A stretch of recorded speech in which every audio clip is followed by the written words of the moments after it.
Thank you very much for attending this broadcast.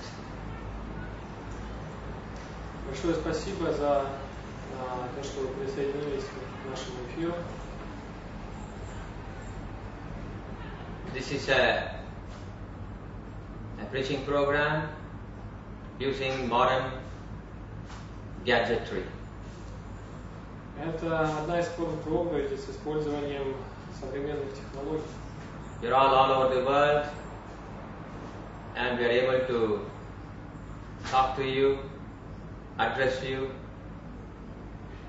and this is how Srila Prabhupada envisaged the preaching movement to go forward by utilizing modern technological advancements in the service of Krishna.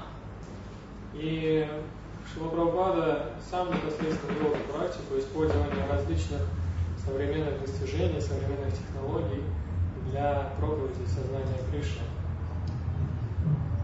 So what is being done is nothing but devotional service. This is nothing but devotional service. То есть эта форма проповеди, это не что иное, как преданное служение. So any activity which is for the pleasure of Krishna,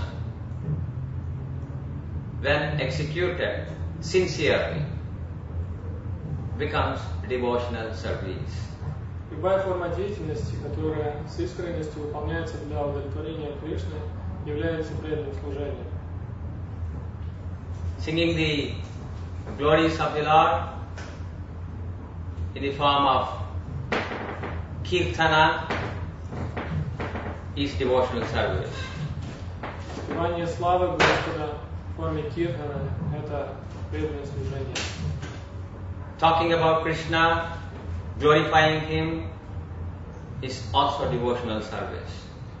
Обсуждение тем, связанных с Кришной, прославление Его, таким образом, это также преданное служение. Managing accounts of a temple or a project is also a devotional service. И ведение каких-то счетов или управление храмом – это также преданное служение. Distributing books in different conditions, unfriendly conditions, is certainly a very big devotional service. Распространение книг в любых, даже самых суровых условиях, это также, безусловно, является преданным служением. Building a temple for the Lord is also devotional service. И строительство храма для Господа – это также преданное служение. And worshipping the Lord's deity is also devotional service. И поклонение в форме Господа, в форме божества – это также является преданным служением. Many people misunderstand that offering deity service alone is devotional service. No. As we have listed, as Srila Prabhupada has shown us, everything is devotional service if it is connected with the Lord directly or indirectly. И есть категория людей, которые думают, что поклонение божествам – это единственная форма служения Богу. Но в действительности Шрила Прабхупада показал нам, что любая деятельность, связанная с Господом, является преданным служением. If it is indirect, then it's not very first-class devotional service. And if it is direct, then it becomes first-class devotional service. Если подобная деятельность является лишь косвенным образом связанной со служением, то это не первоклассное преданное служение. Если же эта деятельность связана непосредственно с Господом, то это такое преданное служение относится к категории высшего класса. Can you ask some question? Yes. So the topics are engagement of the glories of the daily work, that it helps to engage our senses in direct service to the Lord, and especially recommended for the Grihastas. And this Pancharatik and Bhagavatam are like two waves, not two. Okay, you just ask one by one and then I'll tell. This is not exactly questions, this is topics. Can you read the first one? Yeah, the devotional service helps to engage the senses in the direct sense of the world. Devotional service helps us. Devotional service helps us advance in Krishna consciousness. And deity worship is one of the devotional services that we can offer. Так преданное служение помогает нам развить наше сознание Кришны. А на русском? Так я перевожу сейчас. Ага. Преданное служение помогает нам развить наше сознание Кришны. И поклонение божествам – это одна из таких непосредственных форм преданного служения. Deity worship is certainly recommended in the Shastras, and it is certainly recommended even for the followers of Bhagavata Marga. И поклонение божествам, оно безусловно рекомендовано священными писаниями, и оно в том числе рекомендовано для последователей Бхагавата Марга. One of the greatest Bhagavatas is Prahlada Maharaja. Одним из величайших преданных Бхагават является Прахлада Махарадж. And Prahlada Maharaja also recommends the 9 processes of devotional service, which includes Archanam. Прахлада Махарадж сам рекомендовал 9 процессов преданного служения, которые включают в себя арчану. One of the greatest Bhagavatas of the modern day is Srila Prabhupada himself. И также Шрила Прабхупада был одним из величайшим Бхагават или преданным высочайшего уровня современности. And such a great Bhagavata envisaged that all activities of ISKCON should center around the deities. И именно Шрила Прабхупада установил стандарт, который гласит, что вся деятельность в храме, в храмах ИСККОН должна быть сосредоточена вокруг божества. All these Bhagavatas are asking us, instructing us to engage ourselves in deity worship because it has the capacity to make us understand that we are serving the Supreme Personality of God. It has the capacity to make ourselves understand that yes, I am serving the Lord. The deity worship. И рекомендовано это именно потому, что поклонение божествам помогает осознать нам непосредственно, что мы участвуем в непосредственном служении Господу. All of us certainly have to do deity worship because we are not very advanced. И, безусловно, каждый из нас должен так или иначе принимать участие в поклонении божествам, поскольку большинство из нас не находится на возвышенном уровне преданного служения.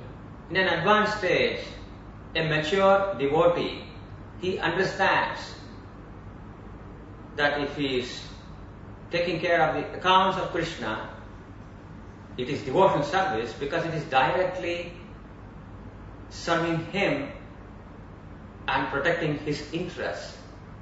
But a neophyte or even a bhakta who is not in the advanced stage, even if he is in the middle stages, a prakrita bhakta, he may think that, oh, what am I doing? I came to ISKCON because, I just want to worship deities, but I am only doing what I was doing earlier in my other organization or other factory or office. И зрелый преданный, допустим, даже если он занимается такой деятельностью, как ведение счетов или какого-то бухгалтерского учета в храме, он понимает, что эта деятельность непосредственно связана с Кришной, поскольку таким образом он учитывает интересы Кришны, он заботится о его собственности, о его деньгах. Но преданный, не совсем зрелый, начинающий, придя в храм, он может не видеть разницы между тем, что он делал раньше, обычной мирской деятельностью, и тем, чем он занимается сейчас. По форме эта деятельность может быть такой же. И у него могут возникнуть сомнения. Придя в храм, я думал, что я буду тут непосредственно служить Кришне, поклоняться божествам, и меня занимают тем же, чем я был занят вне храма. So a Prakrita Bhakta may think, only if I am standing in front of the Lord, it is devotional service. Only if I am doing arati for the Lord, it is devotional service. So he has no advanced understanding to think that whatever he does, if it is for protecting Krishna's interests or advancing Krishna's preaching mission, it is devotional service. И начинающий преданный может думать, что только в тот момент, когда он проводит арати для божества, или когда он занят какой-то непосредственной деятельностью, связанной с божеством, именно в тот момент он занимается преданным служением. Все остальное время любая другая деятельность преданным служением не является. Но зрелый преданный понимает, что любая деятельность, которая так или иначе связана с интересами Кришны и выполняется для его удовлетворения и с целью развития его проповеднической миссии, она является ничем иным, как преданным служением. So to such devotees, if we ask them to do some deity worship, then they will feel very happy, because they will think that they are doing some direct devotional service to the Lord. И когда зрелого преданного просят совершить какое-то непосредственное служение для божеств, он становится очень счастливым, он очень рад этой возможности, поскольку он понимает, что таким образом он может непосредственно служить самому Господу. At the same time, if a very mature devotee does devotional service, he will also think, I am serving the Lord. But additionally he will think, I am doing devotional service even when I am distributing books. He will additionally think, even if I am collecting money for Krishna, I am doing direct devotional service. И когда зрелый преданный служит божествам, он, конечно же, понимает, что он непосредственно служит Верховному Господу, но при этом у него не возникает этого разделения в сознании, что когда я распространяю книги, или когда я, допустим, выполняю какие-то другие формы преданного служения, они ничем не отличаются от этого непосредственного служения Господу. So in this way, whether one is in the first stage or second stage or third stage of devotional service, deity worship will always give great pleasure and satisfaction to the devotee who does deity worship. Поэтому находится ли преданный на начальной стадии преданного служения, либо он уже продвинулся на этом пути, либо он достиг совершенства, на каком бы этапе он ни находился, поклонение божествам будет приносить ему радость и счастье. Devotional service has the capacity to please even a Prakrita Bhakta, because it engages all his senses in the Lord's service. Deity worship. Поклонение божествам обладает этой способностью принести удовлетворение даже начинающему преданному, пракрита бхакти, поскольку в процессе поклонения божествам все чувства человека непосредственно заняты служением Господу. When we sleep, then we can connect it with Krishna. If I am going to get up early in the morning and I am going to go and do the Mangalarati service for the Lord. So as a Prakrita Bhakta, even while sleeping, I will think, oh, early in the morning, I should get up. And if I should get up early in the morning, then I should sleep nicely without thinking of any nonsense, and I should sleep early because I want to get up and I want to do devotion service. So sleep also becomes devotion service for a Prakrita Bhakta if he becomes aware that the first service he is going to offer to the Lord is early in the morning. Например, когда преданный отходит ко сну, он может думать и вспоминать о том, что следующим утром он встанет и начнет совершать служение для божества. Он будет проводить мангаларати, выполнять другие виды служения. И с этой мыслью, отходя ко сну, он одухотворяет сам свой сон и таким образом занимает его в преданном служении. И так начинающий преданный может даже во сне служить Кришне. And then to focus his attention, he has the deity right in front of him. And the deity form of the Lord, Archa Vigraha, sometimes referred to also as Archa Avatara, the Pancharatra texts very clearly tell us that he is non-different from the Supreme Personality of Godhead in his original form in Goloka Vrindavana. И тексты Панчарату очень ясно утверждают, что форма Господа, Арча Виграха, которую также иногда называют Арча Аватара, ни в чем не уступает изначальной форме Верховного Господа, она никак не отлична от него. So such a deity is available in front of him, so he can very easily focus and do devotional service. И когда начинающий преданный предстает перед этой формой, он может очень легко сосредоточиться на ней. И таким образом он может даже на начальной стадии непосредственно служить своему Верховному Господу. And then he has to meditate on the Lord before he does any kind of service. So this meditation also focuses attention on the wonderful position of the Supreme Lord. И также перед выполнением любого вида служения для божеств преданный должен выполнять определенные медитации, таким образом напоминать себе о Господе. И благодаря этим процессам его сознание постоянно остается сосредоточенным на форме божества. And even before he can actually meditate on the Lord, he will meditate on his own position, because that is the recommendation of the Pancharatra text, that you should know that you are an infinitesimal, small being, completely apart from the gross and subtle body, and you are only part and parcel of the Supreme Lord. So he meditates on his real position. So that also gives him great pleasure, because he comes to know that he is part and parcel of the Lord. He is thou small, he is now directly in contact with the Supreme Lord. So that also gives him great pleasure. И тексты Панчаратра предписывают, что перед тем, как преданный перейдет к этой медитации на Господа, он должен утвердиться в своем изначальном положении. То есть он должен вспомнить и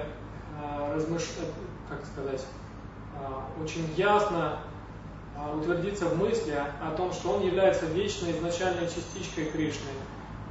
И у него существует вечное отношение с Господом. И сама эта мысль приносит ему удовлетворение.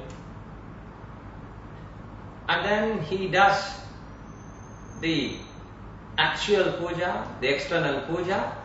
And when he does the external puja, it is so clear that he is using his hands, he is using his mind, he is using the articles which he himself gathered in the service of the Lord, and he will feel very blissful and happy that he has utilized his time, he has utilized his energy, and now he is utilizing all his activities directly in service of the Lord. And this gives him again happiness. И в процессе поклонения божествам преданный использует свой ум, свое тело, он использует для этого свое время, он собирает различные ингредиенты для поклонения божеству, очищает себя перед тем, как начать поклонение божеству. И сам тот факт, что он постоянно занят деятельностью, связанной с божеством, приносит ему удовлетворение и радость. And then when he offers wonderful food stuff to the Supreme Personality of Godhead, And when this bhoga is transformed into Mahaprasada, then he comes out of the altar and he honors the prasada. That also gives him great pleasure, spiritual pleasure. И когда после предложения на алтаре бхога становится прасадом, и она в конечном счете попадает в руки этого преданного, то этот прасад приносит ему также огромное удовлетворение. And then he will come out of the altar again and he will offer Dandavat Pranama, and he will gaze at the deities, and gazing at the deity is one part of the 64 items of devotional service. And when he gazes at the deities, he will marvel at the beauty of the deity, and he will also appreciate the nice dress that has been stitched by some other devotee, and he has offered it, and the dress is so beautiful, so colorful, the color scheme has been taken into consideration, and all this matching has been done, and the flower garland has been made by somebody else, and it's all, the whole deity altar is looking like a very wonderful artistic painting, and when he gazes at the deities and the altar, then again his senses of eyes is engaged in the devotional service of the Lord, and therefore again he feels spiritual pleasure. И в завершении своего поклонения преданный обычно предлагает дандават пранаму за пределами алтаря, и после предложения поклонов он вновь созерцает прекрасную форму божества, он созерцает, как Господь одет в прекрасные одежды, украшен прекрасными украшениями, он украшен цветами, гирляндами, и вся эта картина такого красочного алтаря, она напоминает произведение искусства. И опять же, таким образом преданный занимает свое зрение в служении божеству, и он все время помнит об этой красоте божества. So in this way, his eyes are satisfied, he is using his own hands to touch the transcendental body of the Lord, and therefore the sense of touch is also being utilized in the Lord's service, and then his tongue is being utilized for honoring Mahaprasada, and his mouth he is utilizing, and tongue he is utilizing again in chanting the glories of the Lord in the form of a stuti, and he is coming to the Lord's temple, so he is using his legs. So in this way, eyes, hands, legs, and he is focusing, utilizing his mind, so therefore mind. So everything is utilized in the Lord's service, and it generates spiritual pleasure and happiness in such a devotee's life. И в процессе поклонения преданный использует свое чувство осязания, касаясь тела Господа, он таким образом занимает его в служении Господу. Он использует свои руки для того, чтобы что-то делать для Господа, он использует свой рот, язык для того, чтобы почитать Махапрасад Господа, для того, чтобы воспевать Его славу. Он использует глаза для того, чтобы созерцать, опять же, прекрасную форму Господа, свои ноги для того, чтобы приходить в храм. И так все чувства преданного полностью заняты в служении, в совершении какой-то деятельности, связанной с Господом. So in this way, all our senses are enlivened when we utilize them in the service of the Lord. And therefore, understanding this, especially understanding the requirement of a deity for a Prakrita Bhakta, the Acharyas have recommended, even in this age of Kali, wherein the primary way of worshipping the Lord is by Harinama Sankirtana, in spite of that, deity worship has been given to us by Srila Prabhupada. И понимая обусловленность или природу начинающих преданных, ачарьи рекомендовали процесс поклонения божествам даже для этого века Кали, когда главным процессом преданного служения является Харинама Санкиртана. И даже сам Шрила Прабхупада следовал этой практике и ввел ее во всех храмах Искон. So in this way, whether one is in the first stage, Kanishta Adhikari, or Madhyama Adhikari, or Uttama Adhikari, all the three devotees of three stages, all can worship the Supreme Lord and feel transcendental pleasure. И так, как мы уже сказали ранее, все преданные, независимо от того, на каком уровне они находятся, будь это начинающие преданные, конечно, Адхикари, или зрелые преданные, Мадьяма Адхикари, или преданные, достигшие совершенства, каждый из них может очиститься посредством поклонения божествам и сможет почувствовать духовное счастье. Сейчас мы перейдем к вопросам, которые преданные заранее прислали для этого эфира. Maybe you can explain a little bit the glory of, not even the glory, but why the deity worship is especially recommended for householders.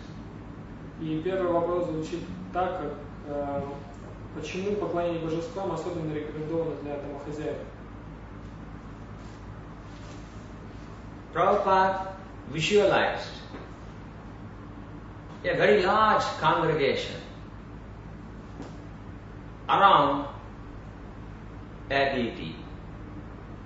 A temple is there, and around the temple many people are living, and they are all coming and worshipping the deities in the temple. This was a realization or a requirement of Srila Prabhupada. He wanted this, that many people should come to the temples and they should worship the deities personally by standing in front of them. Видение Шрила Прабхупады заключалось в том, чтобы вокруг храма появлялась большая община, и чтобы как можно большее число преданных приходило в храм и, представ перед Господом, совершало какое-то служение для удовлетворения божества. Иначе говоря, чтобы храм был центром большой общины. So it did happen in the early stages of ISKCON. И на ранних этапах It also happened. И на ранних этапах развития нашего общества была именно такая ситуация. То есть, если преданные селились, они селились именно рядом с храмом. But as our book distributors did their jobs, did their service to the deities very nicely by distributing books more and more and more to far and wide,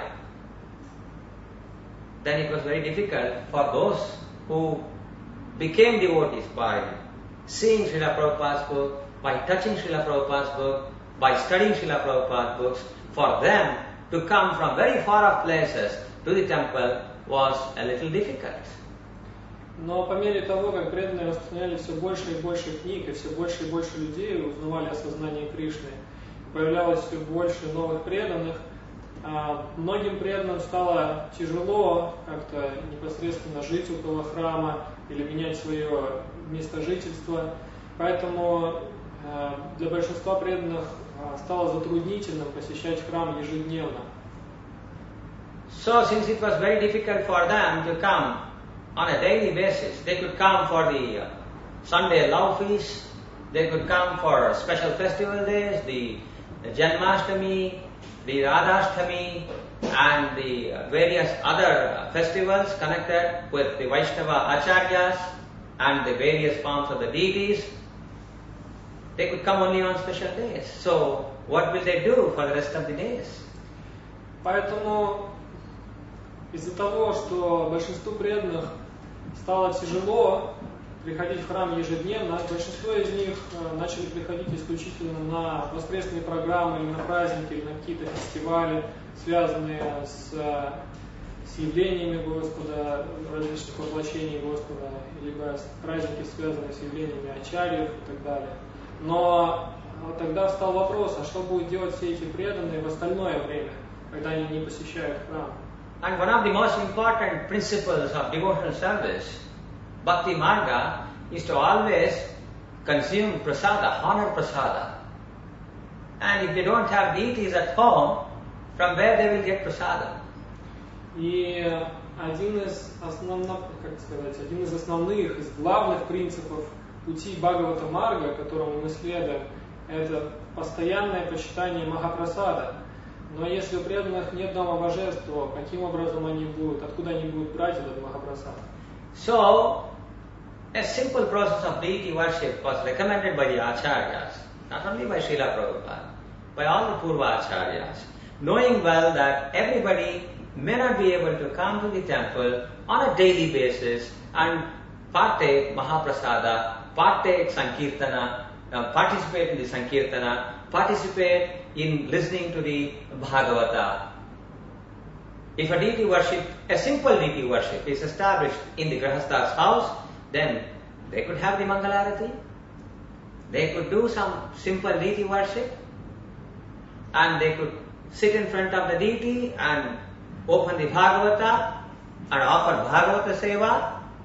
The Lord also feels pleasure in listening to the Bhagavatam. And at the same time, we understand many things from the Bhagavatam, and therefore we also derive pleasure. So it's not a one-way street, that the Lord also feels pleasure when we serve, and we also feel pleasure. And we could offer the bhoga to the Lord, and mercifully He gives us back all of the bhoga that is offered to Him as Mahaprasada.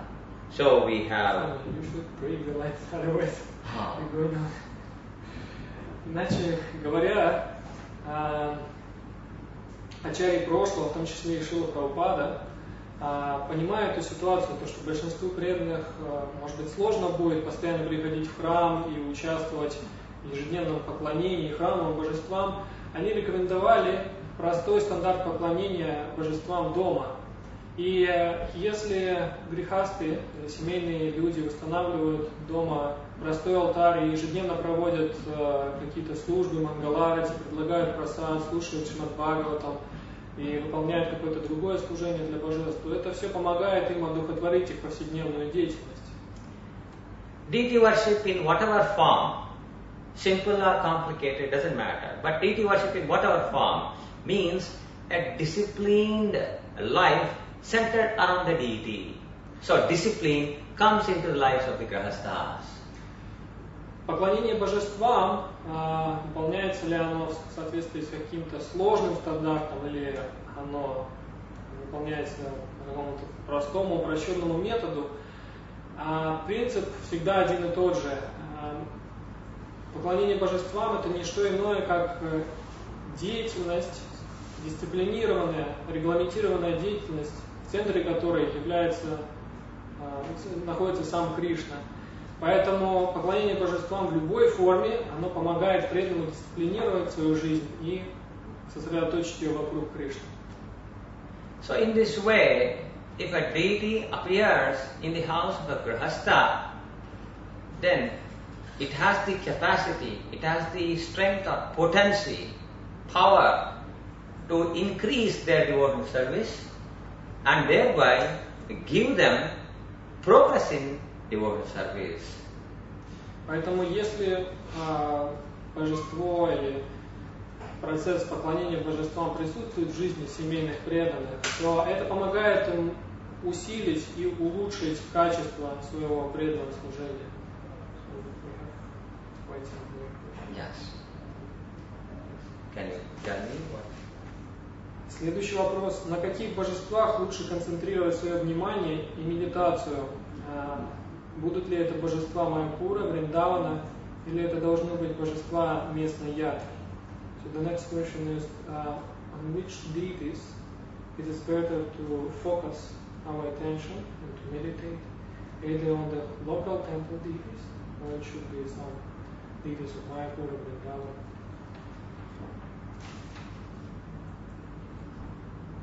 There is no hard and fast rule on which deity we should focus. Нет каких-то строгих правил или принципов, которые бы предписывали, на каком именно божестве мы должны сосредоточить свое внимание. However, the deities which we see almost on a weekly basis at least, that should definitely, naturally become very close to our heart. И тем не менее, те божества, которые мы видим по меньшей мере раз в неделю в храме, они, безусловно, должны стать очень близкими нашему сердцу. So we are chanting and dancing in front of our deity for the pleasure of that deity, the local deity, our temple deity, and that deity is blessing us with so much of spiritual pleasure, so we should be indebted to that deity.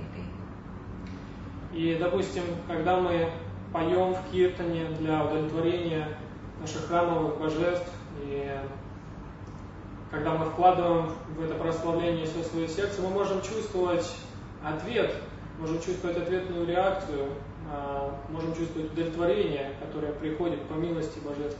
Поэтому, как минимум, мы должны чувствовать благодарность по отношению к этим божествам, которые одаривают нас этим счастьем. And then the local deity whom we are visiting and offering our respects, again to bless us, they give their Mahaprasada on a regular basis. So therefore we should feel obligated to them and remember them more. И также храмовые божества, которых мы видим постоянно и регулярно, они одаривают нас своим Махапрасадом, и мы уж за это мы точно должны быть им благодарны. Oh, Dalinita Sachishuta's wonderful Sandesha, Samose, So we should think, when we see Mahaprasad, we should say, Jai Dalinita Sachishita Bhagavan Ki Jai. И когда преданные видят какой-то сандеш или самос или любые другие прекрасные блюда, которые были предложены нашим божествам, первая реакция должна быть, что они должны начать прославлять божества Джай Даял Нитай Шичсута.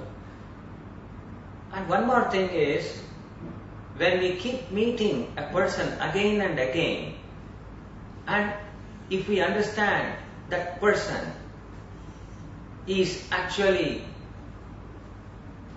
more wonderful than what we actually thought of him to be, and he is showing more and more wonderful qualities, then we will fall in love with such person.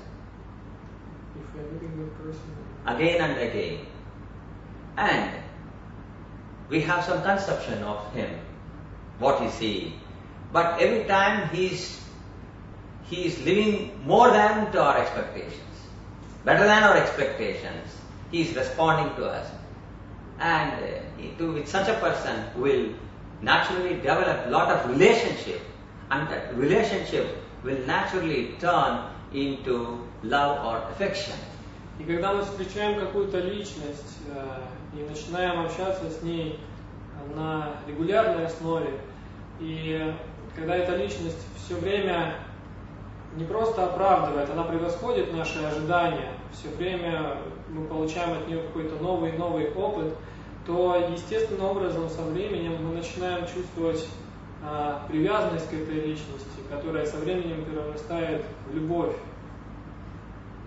So in the same way, if we are taking darshan of our local temple deity, and if we are honoring their prasada every now and then, and if we are pouring our heart out in front of the deity,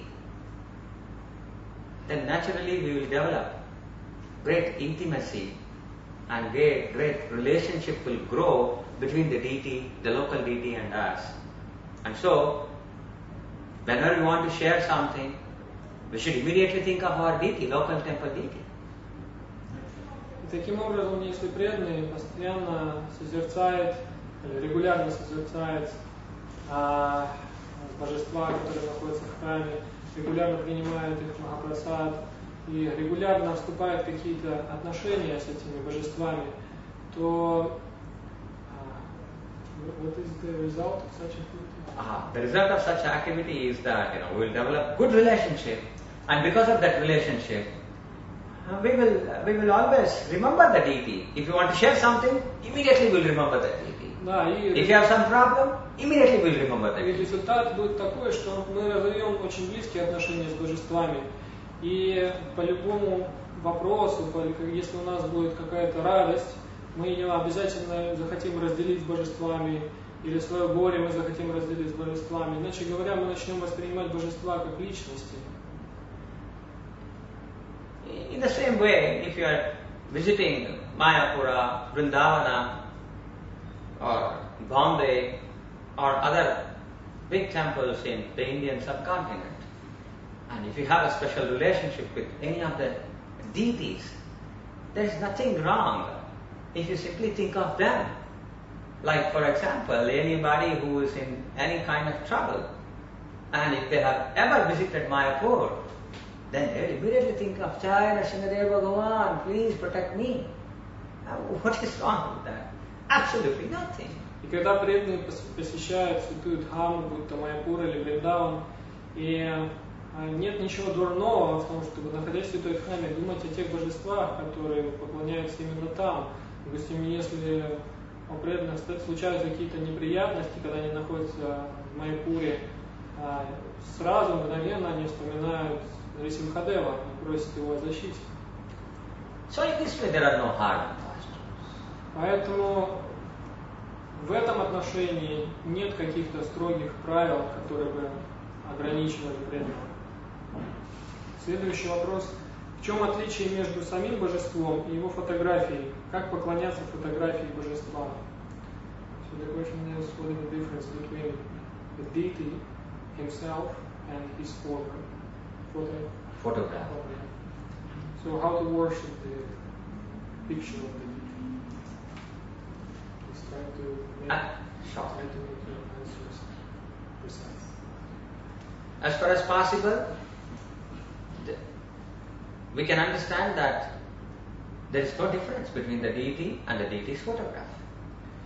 По большому счету, мы должны понимать, что между божеством и его фотографией нет никакой разницы. So we have to respect a photograph of a deity as much as we would respect that deity. Иными словами, мы должны испытывать тоже уважение и почтение к фотографии божества, как мы испытываем к самому божеству. The photograph does not simply represent the deity, he is the deity. И фотография не просто представляет божество, она не отлична от божества. So therefore we have to offer all respects in the same way we would offer to the deity when we actually go to the temple. Поэтому мы можем выражать то же самое почтение фотографии Господа, которое мы выражаем, когда мы приходим в храм и непосредственно предстаем перед божеством. Следующий вопрос. Если преданные едут на фестиваль, то нужно ли им брать с собой божества? Как о них заботиться в это время? Если некого попросить, как о них заботиться в это время, если некого попросить поклоняться божествам в отсутствие преданного? So if the devotee goes to the festival, should he carry his deities with him? And even if there is nobody to take care of his deities, how he should take care of the deity during the festival? So a grihastha has his deities at home, and it's the day of Janmashtami, so he is in confusion. So what and how he should honor and worship his deity when he has the mind and the heart to participate in the temple Janmashtami festival. Например, во время празднования Джанмаштами у преданного, у которого есть домашние божества, может возникнуть сомнение.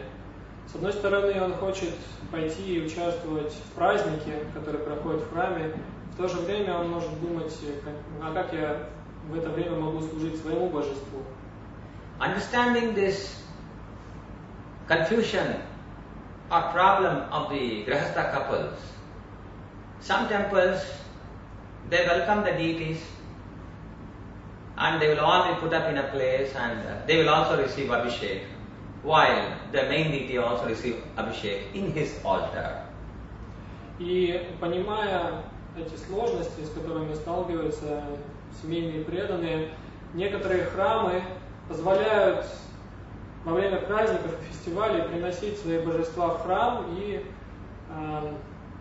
помещать их на алтарь. И во время служения основным божествам это служение также предлагается божествам преданных. Допустим, во время Абхишеки их также омывают как главное божество храма. But this arrangement will work only if the congregation is a couple of hundred, where maybe some 20 or 30 deities may come. Но такая практика, как сказать, может работать только в общине не более 100, которая насчитывает не больше 100 или 200 преданных. Иначе говоря, когда на алтаре появляется более 30 божеств, это уже начинает вызывать определенные сложности. So imagine the congregation running into tens of hundreds, thousands, and then you have, say, 2,000 deities, Gopals, Laddu Gopals and Gaurnitais. Some 2,000 deities are coming to the temple on the day of Janmashtami. And imagine the confusion it will create. Hey, that is not my Gaurnitai, that is your Gaurnitai. So this is not really a solution. Но представьте себе общину, которая насчитывает несколько тысяч человек, или, допустим, свыше 10 тысяч человек, то тогда во время праздника может создаться ситуация, когда на алтаре окажется, скажем, 2000 божеств. И тогда это начнет вызывать определенное беспокойство в умах преданных. Они начнут спорить, вот это мои Gaurnitai или не мои Gaurnitai, начнется путаница определенная. Поэтому такая практика не является решением этой проблемы. Or sometimes, I have this golden helmet for my Lord. Where is the golden helmet? Или иногда можно будет слышать, что а вот у моего божества была золотая корона, а где теперь эта золотая корона? Ее нету. So it will create, disturbance in the mood and meditation of the devotees in participating in the very nice kirtana that will be going on. И все это будет создавать беспокойство в умах преданных и будет мешать их медитации и участию, допустим, в киртане, который идет для удовлетворения преданных. So I don't think the temple authorities should actually encourage this procedure of welcoming all the deities on a day. Поэтому я бы не рекомендовал руководству храма вводить это в практику, принимать домашних божеств на основном алтаре. So what is the solution then? Тогда какое же решение этой проблемы? The solution is this, that the Grihastha couple, the Grihastha devotees, they offer worship before they come to the temple. They complete their worship. It could be sometime in the morning. The Lord understands. The Lord is the knower of everything. It's not that you are finishing your deity worship in the morning so that you can go and participate in some crazy fair or exhibition in the evening. You are going to go and attend his service in the temple. So he understands. So you should finish your service before you actually come out of the house. И решением этой проблемы может быть следующее, то что преданный выполняет свое служение домашнему божеству рано утром, и потом все свое время он посвящает празднику или участию в фестивале. И даже если что-то он не сможет выполнить какое-то особое служение для своего домашнего божества в этот день, тем не менее Господь будет знать, что он занят служением в храме. So in this way, you should fix a time for the Lord. And in fact, the local authorities can encourage the devotees to celebrate Janmashtami in their own homes the previous evening or early morning, and then spend the rest of the time in the temple, in the celebration that will happen congregationally, and partake the feast and participate in the Sankirtan Yajna. И также в продолжение этой темы руководство храма может вдохновлять преданных, допустим, праздновать джанмаштами у себя дома за день непосредственно до праздника, либо в первой половине дня джанмаштами, а все остальное время посвящать служению в храме или участию непосредственно в фестивале. So, some Grihastha couple may have a question, another question based on this. The question would be, oh, actually, Janmashtami is tomorrow, but how can I, tomorrow at 12 midnight, how can I celebrate today, 6 p.m. in the evening? Is it not an offense? This question may be raised in the heart of a Grihastha. И некоторые преданные, некоторые семейные преданные могут спросить, а как я могу именно 6 p.m. of the same day Janmashtami? Today. Tomorrow is Janmashtami.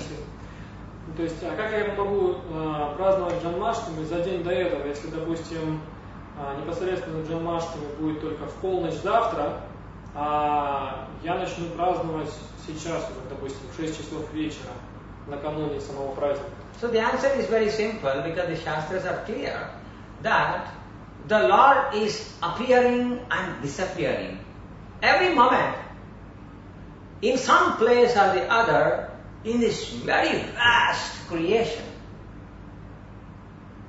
It is Nitya Seva for him.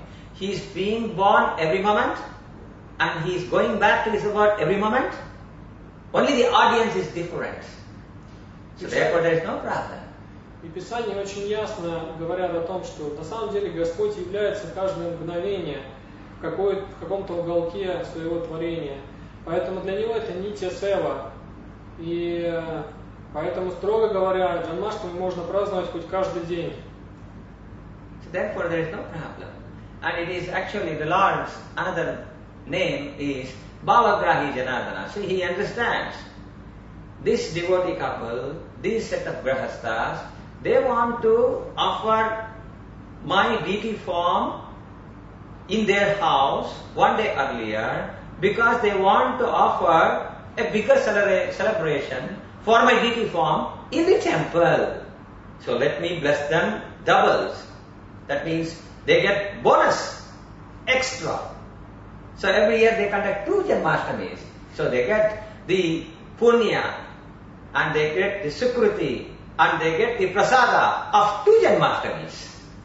И одно из имен Кришны это Бхаваграхи Джанардана, то есть он откликается на настроение своих преданных. Поэтому Кришна, он понимает, что мои преданные сейчас хотят праздновать Джанмаштами накануне, собственно, этого дня, лишь потому, что завтра они все свое время будут отдавать участию в празднике, который будет проходить в храме. Поэтому такие преданные, безусловно, могут получить милость Господа вдвойне. Они получают благо от участия в 2 джанмаштами сразу. This question is more precisely regarding the festivals, like big festivals. When somebody goes to Gaura Purnima, festival, he is traveling to some Satvasanga festival, Okay. Black Sea festival. Yes. So now, another question that is being raised by the Grihasthas is this.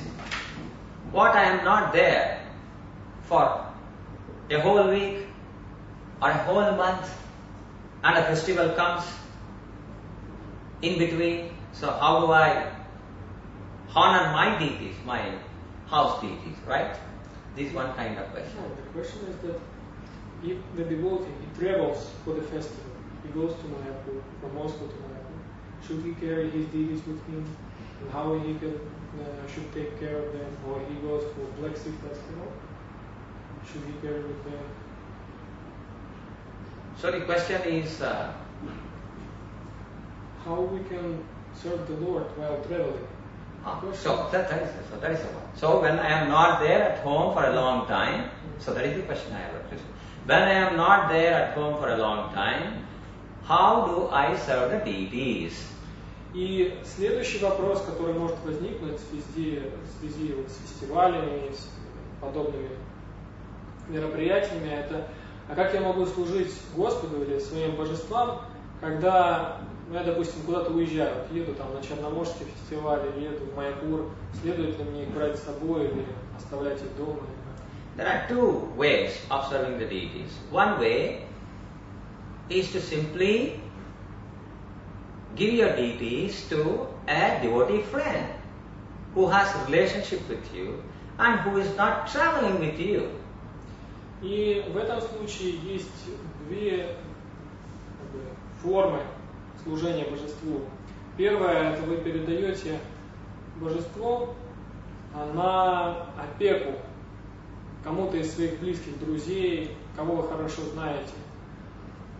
Another way is to take the deity with you if you are equipped to handle them, to serve them throughout your travel.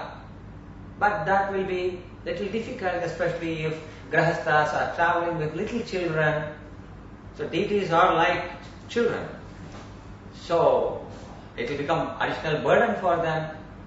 Of course, it's not burden in that sense, but in a practical sense, a small child is crying for milk, and the big child is running towards the Ganges, and then Gopal is there, and it is time for him to offer arati. So you will offer him, or you will take care of him. All are your children.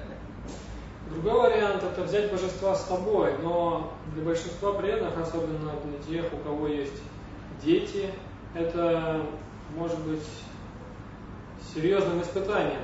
Например, потому что божества – это как еще один ребенок.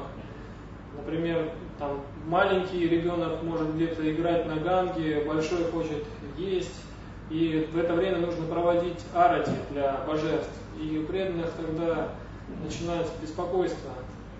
So in this way, logistically it may be a little difficult for especially devotees who have just started deity worship and are not used to the how to utilize their time effectively to serve the Lord. Итак, это все может создать сложности для преданных, особенно если они только начали поклонение божествам, и они еще не знают, каким образом эффективно использовать свое время так, чтобы успевать все. Поэтому So for such devotees, it is better that they give their deities to another grahastha couple who will care for them when they are doing devotional service in, say, in a big congregation festival like the Black Sea Festival, or they go to Mayapur, or to visit various other temples in India. The question is that how we should worship if there is nobody to take care about the things, there is no one to whom they can give. So the question is that there is no one to whom they can give, and neither is it difficult for them to take with them. So then the Shastras provide for one more disma. That is, we beg the Lord to kindly take some extended rest. Please, my dear Lord, you be in Yoga Nidra. I will be coming back on so and so day. So for you, this is night. When I come back, it will become day for you. Если ситуация такова, что преданные не могут, допустим, передать кому-то божества, чтобы о них заботились в их отсутствие, и они также не могут их взять с собой, потому что это создаст для них определенное беспокойство и сложности, в этом случае решением является попросить Господа принять, отдохнуть немножко более продолжительное время, чем Он это делает. Мы просим просто Господа отдохнуть в течение недели, когда мы будем отсутствовать. But a word of caution here. It should not become that, oh, I'm going 2 days here, I'm going 1 day there, I'm going 5 days here, and then I'm going 1 month here. So the Lord keeps on getting extended rest in my house. No, that is an offense. If you have to do this, then a senior devotee must be informed. Somebody who is preaching to us, somebody maybe like a temple president, or maybe the local head pujari, or your guru, they should be informed, Maharaj, Prabhuji, I am doing this because I have very limited resources to take care of the deity during this period, and therefore I am doing this. So they should take their permission. In other words, whimsically, we should not do this every now and then. Но я сразу хотел бы предупредить, что не следует прибегать к этой практике, когда вы часто путешествуете. То есть не должно получаться так, что ваше домашнее божество, оно большую часть года будет спать, и все поклонение будет происходить только в какие-то отдельные дни. Такое отношение будет считаться оскорбительным. Это приемлемо только для каких-то конкретных, не очень продолжительных промежутков времени, когда вы, допустим, едете на фестиваль, и перед тем, как вложить Господа отдыхать на это продолжительное время, необходимо сообщить об этом кому-то из старших преданных, допустим, кто заботится о вас, или это президент храма, или это ваш духовный учитель, или преданный, просто с кем вы поддерживаете близкие отношения, и попросить их благословения для разрешения. So you should be authorized, and of course, the ideal way would be that your deities should travel with you. So you should come to that level. If not within 1 or 2 years, at least within 3 or 4 years, they should travel with you. If they are your deities, it is your responsibility to take care of them, to feed them, to bathe them, and to offer them arati, and to take their blessings. It is your responsibility. Но, опять же, самым правильным, идеальным вариантом является взять своих божеств вместе с собой. Потому что, когда вы начинаете поклоняться божествам дома, это уже ваша ответственность. Вы должны каждый день заботиться о них, каждый день проводить арати, проводить абхишеку. Поэтому ежедневное служение – это ваша обязанность. Поэтому идеальным вариантом было бы поклоняться Господу даже во время каких-то путешествий. If a grahastha couple is doing this, same arrangement of giving him sleep or giving him to somebody else, even after 10 years of deity worship, then something is wrong with the grahastha couple. They should definitely have progressed sufficiently to take care of their deities even when they are traveling. They should make pakka arrangements, proper arrangements, not ad hoc arrangements. Если, допустим, после какого-то продолжительного времени, по истечении 5-10 лет, ситуация остается той же, то есть преданные не могут ежедневно совершать поклонение своим божествам, то значит что-то здесь не так, что-то неправильно. Поэтому преданные должны организовать свое время таким образом, чтобы поклонение не прерывалось ни на один день. Следующий вопрос. Расскажите о том, как быть матаджи с домашними божествами во время критических дней, если кроме нее служить некому. So the question is that how should Mataji serve her personal home deities during the menstruation period, if there is nobody to take care of the deities?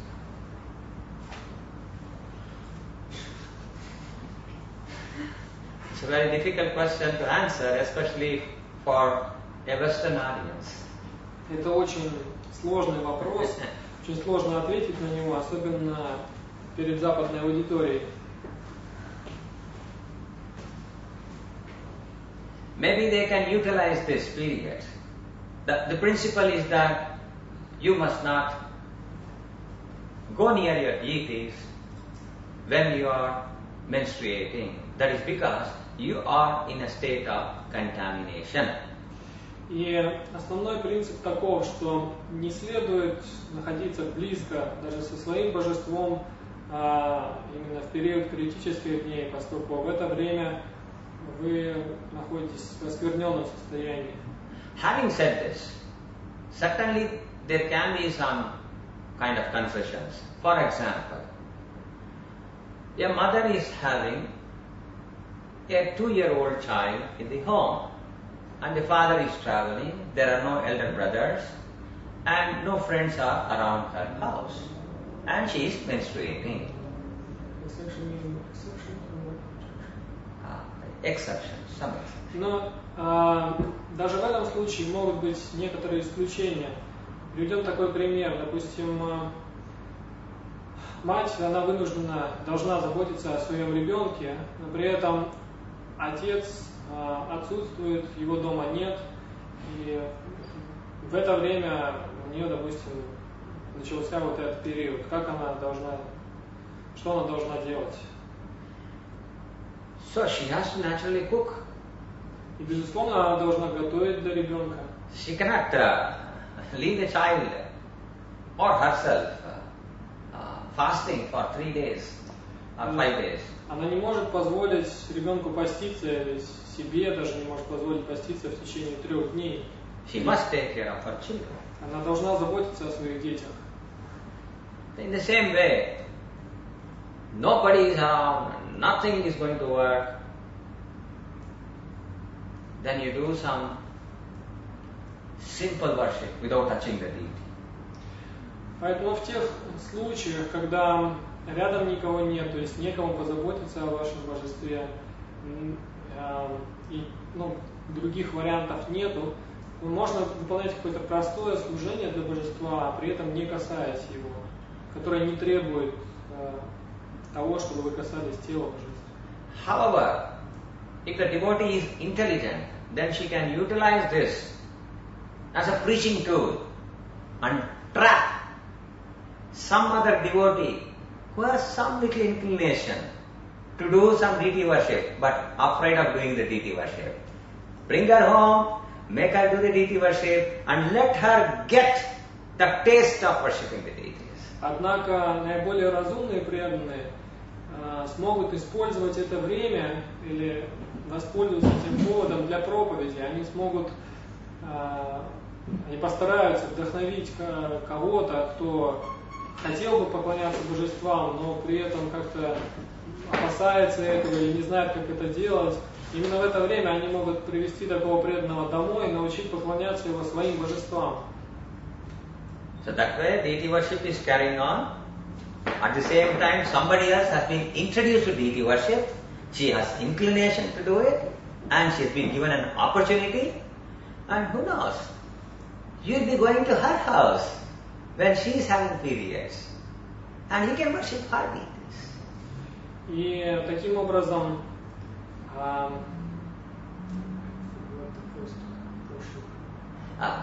so that way, the time is utilized. but somebody is. Таким образом, и о божестве кто-то позаботится, то есть поклонение не приостановится, и в то же время вы научите кого-то другого поклоняться божествам. Может быть, в другой день вы сможете помочь своей знакомой таким образом. So the devotee is always intelligent, and the devotee should use common sense. This was the instructions of Srila Prabhupada. So by utilizing common sense and by utilizing intelligence, certainly we can create an opportunity for preaching even when we cannot actually touch the deity. И преданный всегда должен использовать свой разум и здравый смысл. Именно такой был подход Шрила Прабхупады. И используя разум и здравый смысл, преданный может использовать любую ситуацию для проповеди, для развития сознания Кришны. Under exceptional conditions, Srila Prabhupada also allowed women in periods to offer some simple worship in temple. И в каких-то исключительных случаях Шрила Прабхупада также позволял женщинам во время критических дней совершать какое-то простое служение в храме. However, it is not the normal standard. The normal standard is that the women must stay away from the altar, stay away from all the paraphernalia of the Lord during those 3 or 5 days. Но это не являлось регулярной практикой. Стандарт таков, что женщина в это время, в эти 3 или 5 дней, должна находиться отдельно от божеств, и не должна служить им, и не должна касаться каких-то их параферналий. Следующий вопрос. Часто преданные говорят, что божества к ним пришли. Где критерий действительно воли Господа, а где просто сентиментализм? Что делать, если знаешь, что рядом установленные божества заброшены? Должны ли мы проявлять инициативу и забирать их себе? So the question is that sometimes devotees, they say that the deities came to them. But what is the exact criteria for defining either it's the will of the Lord, you know, when somebody presented deities to you or like this, or it's just sentiments, you know? And also, this question has two parts. So just okay, first we will do this, then we will. Well, it is a very difficult question to answer. The best person to answer the question is the person himself. If he has been very serious and pining for the deities, but somehow or other, and he made lot of trials to bring the deity, but did not, finally somebody presented, then he can certainly take it as a will of the Lord. Yes, he has come to me now. И очень сложно ответить на этот вопрос. Скорее, лучше всего спросить именно того человека, кто оказывается в этом положении, кому эти божества, так сказать, приходят. Потому что это вопрос искренности человека. Допустим, если преданный очень долгое время хотел начать поклоняться божествам, он как-то искал возможности для этого, пытался как-то получить эту форму Господа, но так или иначе у него это не получалось, но в один прекрасный день кто-то дарит ему божества. И такой преданный с радостью принимает этот подарок. И он естественным образом думает, что Господь сам пришел к нему. The other thing is that if the person is not ready for deity worship, everybody will know whether I am ready for taking this responsibility or not. If they don't even know what is the responsibility of deity worship, and if somebody presents them something, they should simply keep it. They should simply keep it in their house or gift it to somebody else. Но если преданный не знает, каким образом поклоняться божествам, как заботиться о божествах, и он не испытывает какого-то уж слишком большого интереса к этой теме, в том случае, если кто-то дарит ему божества, он просто должен принять этот дар и как-то просто хранить их у себя дома. И, может быть, до какого-то более благоприятного момента в его жизни, либо он подарит их кому-то еще. Deity worship is no joke. Deity worship is very serious business. Therefore, even if a deity came to them and they have been contemplating on bringing a deity home or something, then they should go to a senior devotee. They should go to somebody who is familiar with deity worship, like the pujari of the temple, head pujari of a temple, and then reveal their heart's desire, and then discuss very clearly what are the responsibilities for holding a deity. И поклонение божествам, забота о божестве – это очень серьезная вещь, это не игрушки. И если божество так или иначе приходит к преданному, прежде чем начать что-либо делать, совершать какое-то поклонение, он должен серьезно подумать и обсудить эту ситуацию с старшими преданными, например, с главным пуджари в храме, и вместе с ними принять решение, как быть в этом случае. The best solution would be if their spiritual masters are accessible to them, either by mail or by telephone or by personal interview. They should tell them, my dear spiritual master, this deity has come to me and I have decided that it is the will of the Lord. What do you think? Наиболее правильным решением в этом случае было бы обсудить это со своим духовным учителем. Иначе говоря, можно написать ему письмо такого примерно содержания, что «Мой дорогой Гуру Махарадж, вот ко мне пришли божества, и я думаю, что это проявление воли Господа. Что вы думаете по этому поводу?» So your spiritual master will tell, This is your thinking. You have decided. But it is not the case. There's no need for you. И в данном случае духовный учитель может, например, сказать, что ты думаешь, что Господь к тебе пришел, но не факт, что это так, именно так на самом деле. Поэтому это не твой случай, тебе не следует начинать поклонение. Or the spiritual master may say, yes, very good, please worship. Либо же ситуация может быть обратная. Духовный учитель может сказать, да, это очень хорошо, пожалуйста, начинай поклоняться. If your spiritual master says, please worship, then again it is your duty to ask him humbly, Maharaj, my dear Guru Maharaj, what is the standard of worship I should follow? He will prescribe to you, you do this, you do this, you do this. You just follow it, you will go back to that. И в том случае, если вы получили одобрение своего духовного учителя на поклонение божествам, то вашим долгом является спросить у него, а как именно вы будете поклоняться божествам, по какому стандарту вам следует следовать. И духовный учитель должен предписать, что именно вы должны делать, каким образом служить божеству. И если вы будете следовать этому стандарту, который дал вам именно духовный учитель, то, безусловно, вы получите благо от этого. So the principle should always be, do not take whimsically some decisions based on your sentiment or so-called reason. Please consult an authority.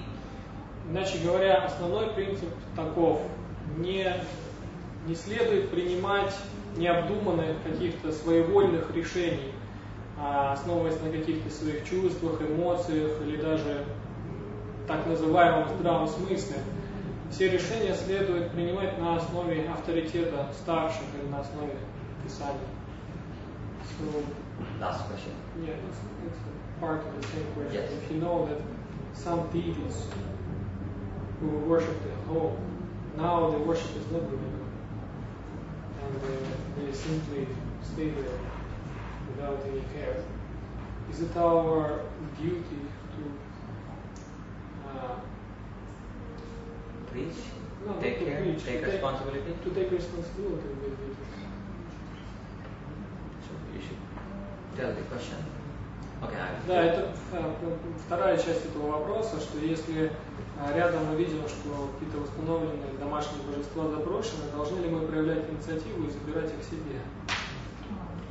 These questions have all been prepared by devotees who have great deal of experience in handling all these difficult situations. I compliment them. Да, все эти вопросы были заданы преданными, которые уже имеют большой опыт в поклонении божествам и сталкивались с разными ситуациями в этом процессе. Now the question being, what should I do? What is my responsibility towards a deity I know is not being worshipped, but was worshipped at a particular time? И вопрос заключается в следующем: как должны вести себя мы, если мы знаем, что у кого-то дома установлены божества, и в какой-то момент поклонение им прекратилось? Следует ли просто оставаться безучастным, либо следует проявить какую-то инициативу? The first straightforward answer is, do not take responsibility. И первый, самый прямолинейный ответ на этот вопрос — это не нужно брать на себя ответственность за эти божества. The second answer is that you can try to preach to the person who brought the deity to restart the deity worship, and thereby actually save him or her. И второй ответ, или продолжение ответа на этот вопрос: нам следует попытаться попроповедовать этим преданным, которые перестали заботиться о божествах, и, может быть, это им поможет в какой-то мере. The third answer is, if you know of somebody who's been pining to have a deity, and you know that that person can actually take responsibility and not be like this person who has discarded deity worship, then you request that deity, you request that devotee who has stop deity worship, to give that deity to this deserving devotee who will maintain it. И третьим вариантом решения этой проблемы может быть следующий. Если вы знаете какого-то преданного, который действительно хочет поклоняться божествам, и вы знаете, что на него можно положиться, вы можете попросить преданного, который перестал поклоняться божествам, просто передать свои божества тому преданному, который действительно хочет это делать.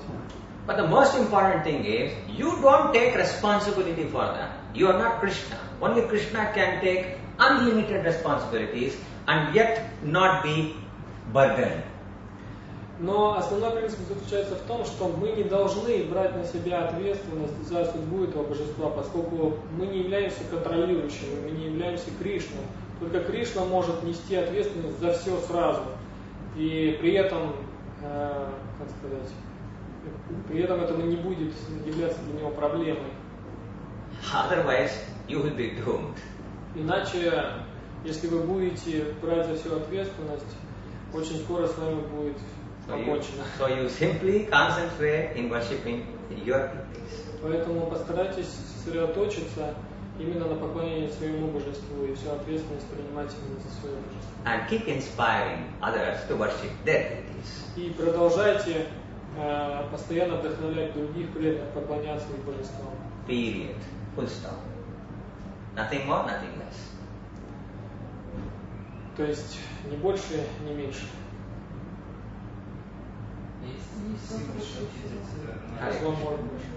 One more question. Yes.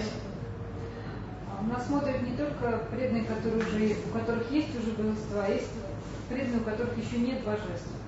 И они интересуются, вот они сейчас поклоняются Панчататтве и спрашивают, какой порядок размещения изображений на алтаре. И правильно ли, что, например, на алтаре стоят и Панчататтвы, и Радха с Кришной, и можно ли поклоняться Радхе Кришне, или только Панчататтве, и можно ли вообще размещать много-много разных изображений, или только строго вот то, что положено? The question is that some devotees, they are not worshiping the deities yet, they worship pictures. For example, they worship a picture of Panchatattva, and the question is how they should place different pictures, for example, Radha Krishna with the what should be the arrangement of the altar, and is it okay if there are many pictures, or there should be some particular amount, specific amount of pictures in the altar? А мне следует озвучить этот вопрос, или слышно? Уже слышно было. Да? Конечно. Yes, this is a very good question. We don't have to work too far or struggle hard to find an answer, because Prabhupada himself established this standard for a home altar. Нам не нужно далеко ходить за ответом на этот вопрос, потому что Шрила Прабхупада сам установил стандарт, в соответствии с которым должен быть организован домашний алтарь. He said, you have one Radha Krishna picture, and you have Panchatattva picture, you have Narasimha picture, and you have the Guru Parampara. И его рекомендация была следующей, чтобы на алтаре было изображение Рада Кришны, изображение Панчататтвы, изображение Нарисимхадева и изображение Гуру Парампары. Radha Krishna picture is at the top, Narasimha picture is on the right, below, Panchatattva on the same level, left side, and below that, the Guru Parampara. So the Narasimhadeva from Panchatattva should be below Radha Krishna. Yes. И расположение изображений должно быть следующим. В центре необходимо... First step. В центре или на высшей, наиболее высокой платформе необходимо разместить изображение Радхи Кришны. Чуть пониже, справа от изображения Радхи Кришны должны находиться изображения Нарисимхадева. Слева, опять же, на уровне Нарисимхадева должно находиться Панчататтва, изображение Панчататтвы. И на следующей платформе, чуть ниже Нарисимхадева и Панчататтвы, необходимо разместить изображение Гуру Парампары. So in this way, if you have a very simple altar, then there is no confusion. the hierarchy is very clear. We offer everything first to Radha Krishna, and then we come down to Narasimhadeva, and we take it to Panchatattva. Panchatattva, Lord Chaitanya is Radha Krishna combined.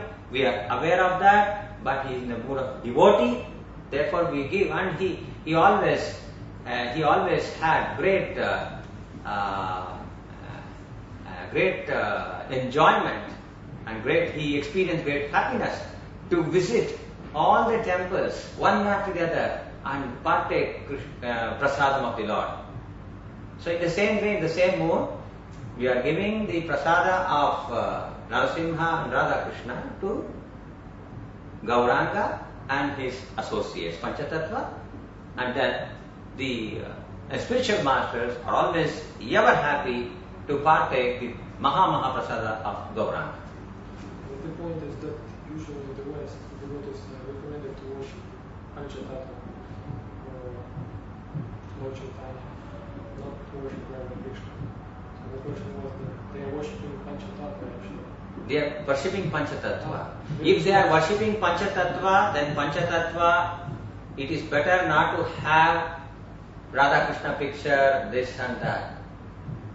Do not combine too many things. As minimum as possible. Panchatattva is there, the spiritual masters are there, the picture of Narasimhadeva. So Panchatattva is being worshipped as the Supreme Personality. Так, в том случае, если преданные поклоняются Рада Кришне, то изображение Рады Кришны должно быть в центре, и все, что предлагается изображение Рады Кришны, должно потом предлагаться Нарисимхадеву, Господу Чайтанье, Панчататтве и всем последующим ачарьям. Если же преданные поклоняются Панчататтве, то на алтаре должно быть только изображение Панчататтвы и изображение Гуру Парампары. Не следует стараться как можно больше изображений поставить на алтаре. На алтаре должен быть минимум изображений, чтобы внимание было сосредоточено на тех личностях, которым вы поклоняетесь. Any other question? Usually the devotees, if they are not initiated, they ask to worship Panchatattva, and you suggested to worship Radha Krishna. No, the question should be very clear. Who is asking the question? I didn't know. If the devotee has just taken up devotional service and he is not initiated, then Prabhupada recommended that he should worship Gaur-Nitai, not even Panchatattva. Gaur-Nitai. He always used the word Gaur-Nitai worship. Just have, because he said Gaur-Nitai are very merciful forms. Radha Krishna worship takes more responsibility. Picture. И в том случае, если преданный не инициирован, он является начинающим, в этом случае Шрила Прабхупада рекомендовал поклонение Гор-Нитае, изображению Гауранги и Нитьянанды, поскольку Гор-Нитай являются очень милостивыми, и не следует в этом случае поклоняться Раде Кришне. Radha Krishna worship is great responsibility.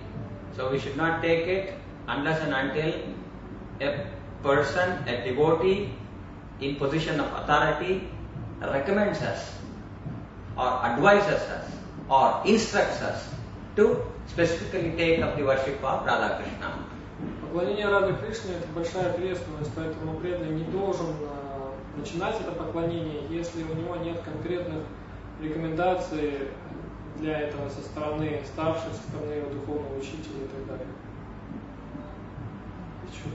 Да, еще есть такой вопрос, если, например, приходят разные божества, которые как бы не рекомендованы поклонению, например, там Хануман, тот же Нарисимхадев, но преданный не имеет две инициации. Но он вдохновлен ихими как бы мурти, может ли он сохранить как бы не инсталлированные божества у себя и хоть какое-то минимальное можно ли делать там поклонение, почтение? So the question is that if the devotee is inspired by some deities, which are not, for example,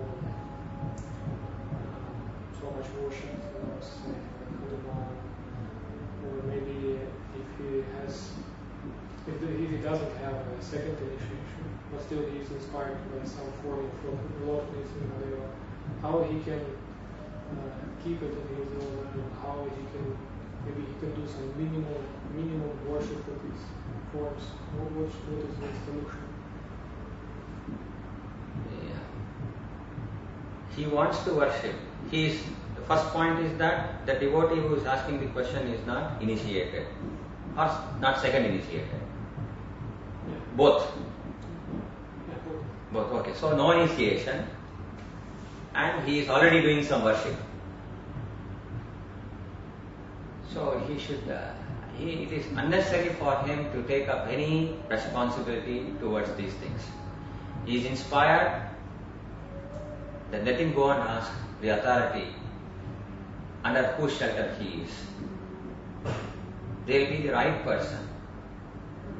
If he asks me personally, then my request to him would be, no need. You are already worshipping which deities? Or the case like, for example, the devotee, he goes to some Vrindavan, he brings some Udupi Krishna, he brings some particular form of Hanuman, or something like that. In this case, how? He should not put it in the altar.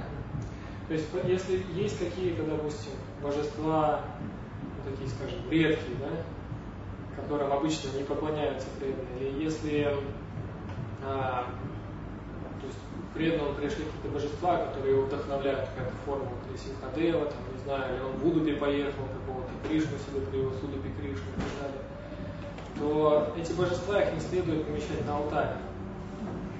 You have it in a separate place and you just offer your respects.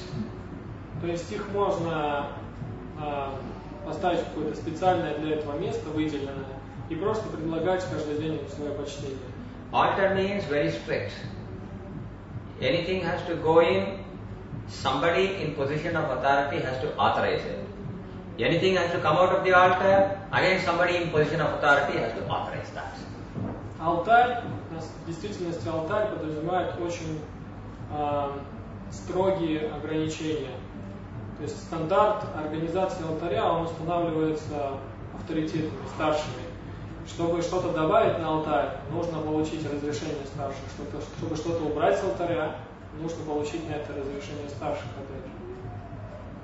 So in this way, if we take precautions in setting up an altar or in making changes to an altar, then we will be doing it without any offense. Поэтому если мы вносим какие-то изменения на алтарь, именно следуя этому методу, то есть мы делаем все с разрешения старших, с их рекомендаций, тогда мы не будем совершать никаких оскорблений.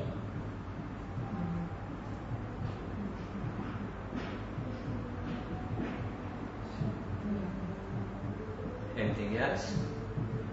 Есть ли еще какие-то вопросы? Пока будет все. Hare Krishna. Спасибо. Srila Prabhupada ki Да.